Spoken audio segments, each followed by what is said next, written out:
Greetings, Father Joe here, your friendly neighborhood pastor, coming to you from St. Patrick's Church in lovely Highland Mills, New York. Today is Friday of the 17th week in Ordinary Time, and we have a reading from the book of Exodus again. We are reading about how God is giving Moses commandments or rules of how to celebrate liturgical feasts. It reminds me, I don't remember the rock band, but one of these major rock bands back in the day, back in the 70s or 80s, in their contract, they would ask for certain things to be laid out in a certain way.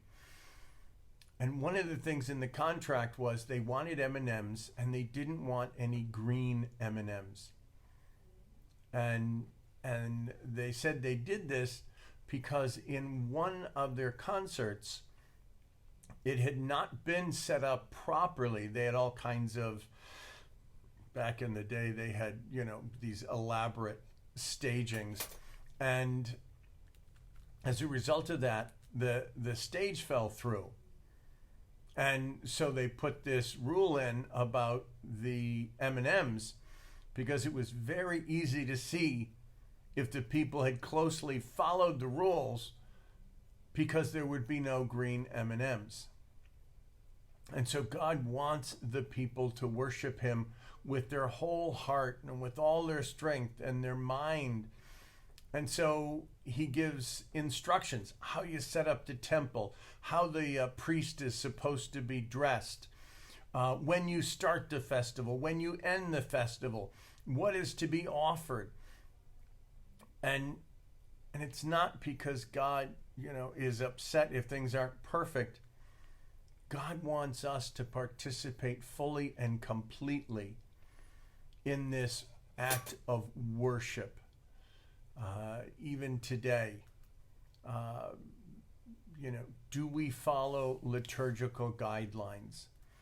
And as a priest, sometimes, we get sloppy and we forget. But we always are called back to remember, we've got to cross the T's, we've got to dot the I's, because God wants us to celebrate the Mass. He wants us to worship him completely, not paying half attention, but focusing completely. And so these rules that God gives the Israelites to worship him, they are not for God, they're for us, so that we will worship God with our whole mind and our whole heart and our whole soul, and with our volition. We will be intentional disciples of Christ. Thank you, and God bless you.